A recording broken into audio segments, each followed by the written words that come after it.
Number 1. Don't eat or drink too much. Eating too much is a common mistake made by many who fast during Ramadan. Once it's time to eat, we eat and drink like there's no tomorrow, overloading our stomachs until it's difficult to move. This then makes us lazy and unproductive. Keep in mind that Ramadan is about self-control, not self-indulgence. So let's try to stick to the prophetic rule on eating. Fill our stomachs with 1/3 food, 1/3 water, and 1/3 breathing space, inshallah. Number 2.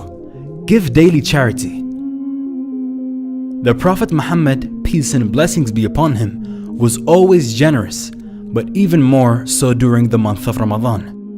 The rewards for charity are increased so much during Ramadan that we strongly advise everyone who can to donate a little amount every single day during Ramadan. The reward will be multiplied many times. This way you can also guarantee your donation is on Laylatul Qadr, the night of power.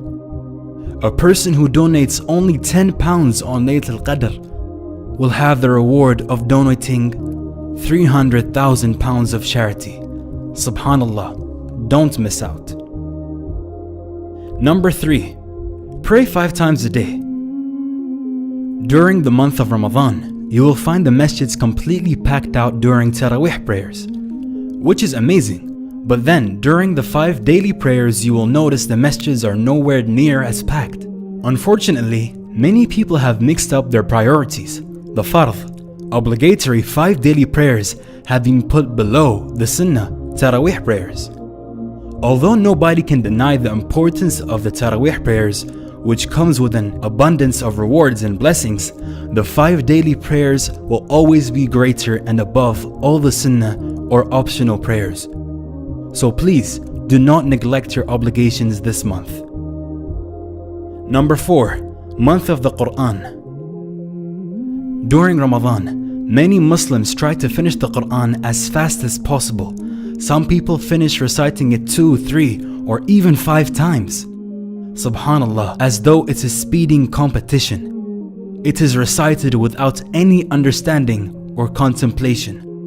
Although there is always benefit in reciting the verses of the Quran, there is a greater benefit in reciting with understanding because the purpose of the Quran is to guide mankind. And how can we be guided if we don't take time to understand the verses? So make this the month you truly connect with the Quran. Number 5. Attain taqwa, God consciousness. The Quran prescribes fasting for the believers in these words: O you who have believed, decreed upon you is fasting as it was decreed upon those before you, so that you may attain taqwa. Hence, the intent and effect of fasting, as described in this verse, is to acquire taqwa. Presence of taqwa helps protect the believer from committing sins and to overcome the nafs, desires. There is no equivalent English word for taqwa.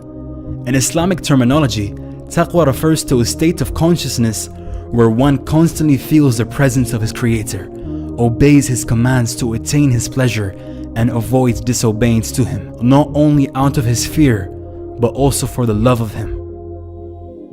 These are just 5 tips from the Merciful Servant team, wishing you all a very blessed Ramadan. Please share these tips with your friends and family, and let us know if you want to see more top 5 videos this Ramadan.